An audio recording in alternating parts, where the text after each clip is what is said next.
Greetings, beautiful people. We finally made it to the end of the term. So in this agenda, I'm going to go over the final assignments and our last topic, and then I'll finish off with some closing remarks.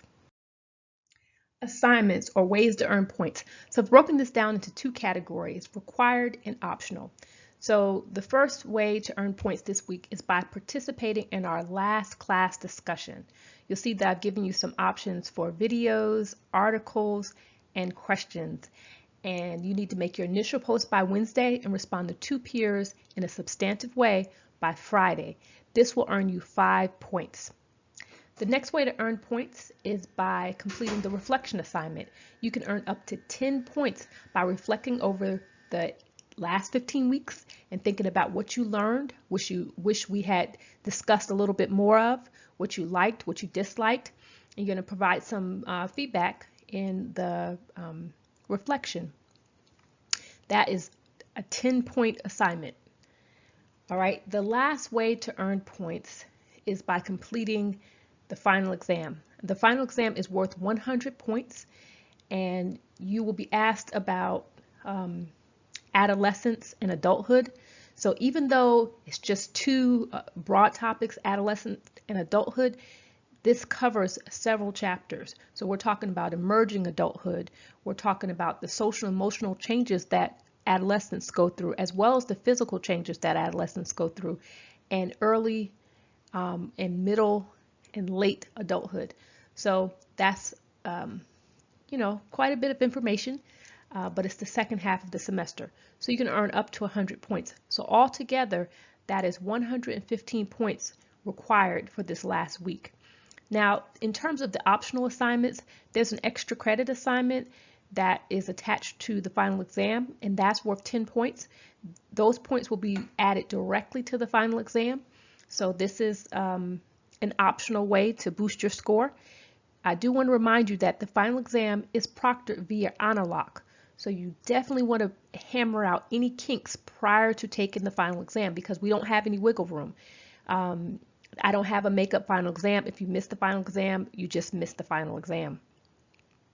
All right, the other optional assignments include an alternate test 1 and a cumulative quiz. So let me separate or describe the difference between these two assessments. The alternate test 1 is for people who missed test 1. So if you didn't take test 1 or you had technical difficulties and that caused you to miss test 1, you want to take the alternate test 1. Whatever you score on the alternate test 1 will replace the current 0 that's recorded in Canvas for the midterm, aka test 1. Now, there's another reason why you might decide to take the alternate test 1. If by chance you've scored low and you weren't satisfied with your score on the first test, test 1, then you can take this alternate test. There is a catch. Because you've already completed it once and you're being tested over the same information, I don't throw out your first score. So I will average your first and second attempt. This way you can boost your score and hopefully it'll help you out. In the event that you score worse the second time around, I'll just look the other way and pretend that you didn't take it, and I'll go with your first score. So that's the alternate test 1. Now that is also proctored via Epilogue, so make sure you have your Epilogue stuff hammered out before you take that test. There are 25 questions, and you're looking at the science of human development, prenatal development, and then childhood. And childhood includes early, middle, and late childhood. So again, that's several chapters. Now, even though there's 25 questions, they're all multiple choice. And so each question is worth 4 points. And that's how you get a total of 100 points for that alternate test 1. The last optional assignment is the cumulative quiz. The cumulative quiz is worth 25 points. And again, it's completely optional.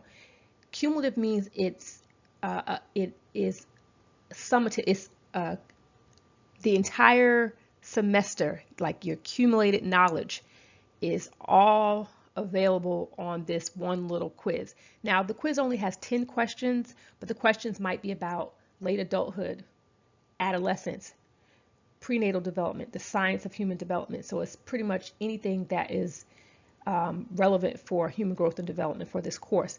And there's 10 questions, and whatever you get on this quiz, I will go through your previous quizzes and drop the lowest quiz score and sub your score on this cumulative quiz in place of the lowest quiz score.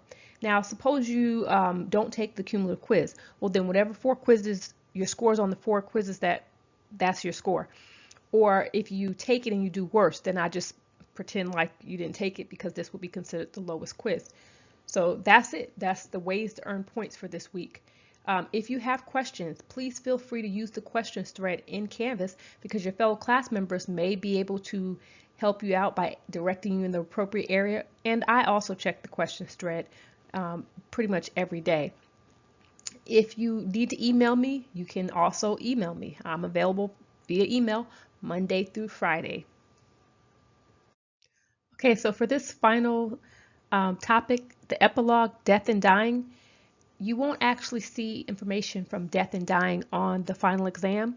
You will see, however, some of this information on the extra credit assignment. So it is worth, exploring. You also may have noticed that some of the group projects addressed the topic of death and dying. I'm going to read a small blurb from our textbook, and this is from Kathleen Stassenberger's Invitation to the Lifespan, 4th edition, and just bear with me. If someone must die, who should be saved? An unborn baby or a pregnant woman? That question was posed to me when I was a girl.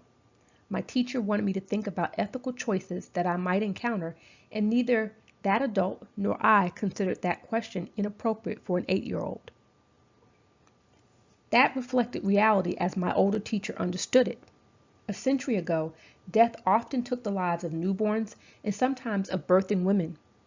Death was once familiar, yet frightening. Everyone knew someone struck down in the prime of their prime by tuberculosis, heart attacks, cancer, or other diseases. In my own life, by contrast, medical care and public health measures keep death at bay until old age. Only one of my high school classmates died in adulthood, and she ran into a burning building because she thought her children were inside. Only one person I know had a baby who died. The cause was sudden infant death syndrome, SIDS, and that was 40 years ago. Since death before old age was rare, I witnessed 2 phases of thinking about death. When I was an adolescent, talking about death had become taboo. By the time I entered college, a 3rd phase had begun with crusaders who fought the denial of death, the death industry, and the refusal of hospitals to acknowledge the emotions of the dying. College courses, single topic textbooks, and epilogue courses included death as part of life.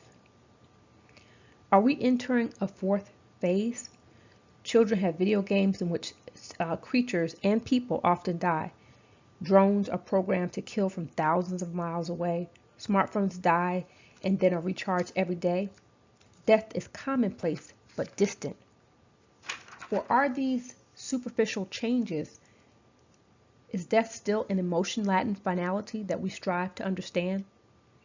This chapter notes the dilemmas of death and dying, such as determining when and why death occurs and how to help people who are grieving. Death remains part of life. There's still hope in death, and there are choices in dying, and there's affirmation in mourning, as each of the 3 main sections of this epilogue describe. Ethical questions linger. So when you read this final chapter, or if you've already read the chapter, you've noticed that it's broken down into 3 sections: death and dying, choices of dying, and affirmation of life. And ideally, by the time you finish reading the chapter, you should be able to answer these 3 questions. Why is death a topic of hope and not despair? What's the difference between a good death and a bad one? And how does mourning help with grief? Week at a glance. So on Monday, all of the assignments were posted. So CP8, the final reflection, and the optional cumulative quiz and optional alternate test 1 were all available. So you could have got started on Monday. I also posted an announcement on Monday, welcoming welcome you back from Thanksgiving and remind you that we're in our last week of the semester. Today is Tuesday, and I'm posting this video as an agenda, so hopefully this will orient you, help you stay on course and finish up strong. But as you can see, on Wednesday, you're going to make your first initial post, and then on Friday, you're going to respond to 2 peers. CP8 does close on Friday, so if you miss that opportunity, then it doesn't reopen.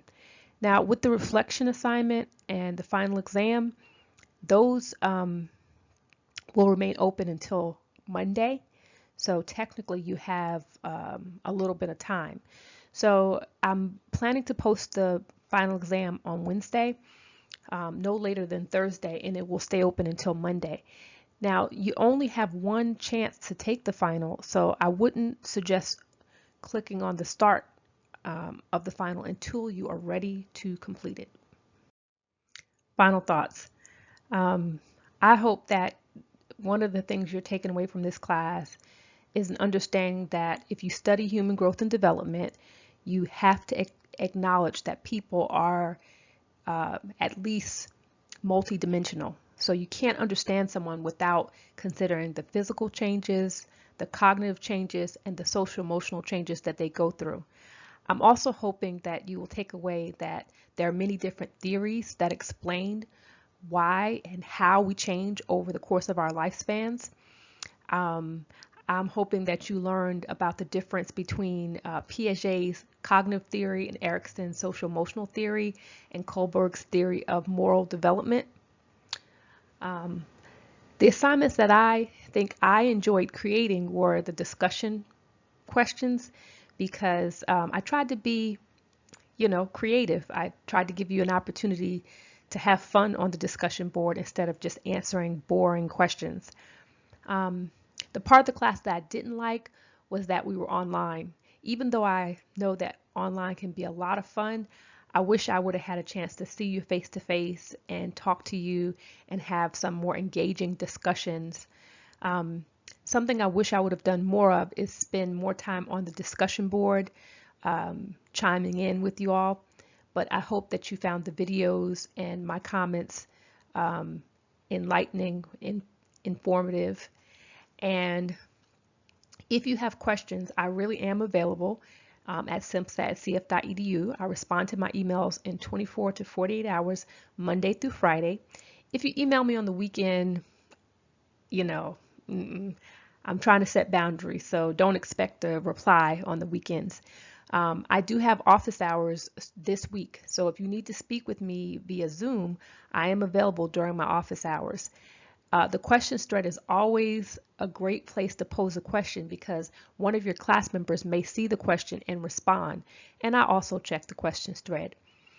The only other comments I'll say is that the final grades are due, I think, on the 14th, and my goal is to have the final grades completed by the graduation date, which is next Friday, not this Friday, but a week from this Friday.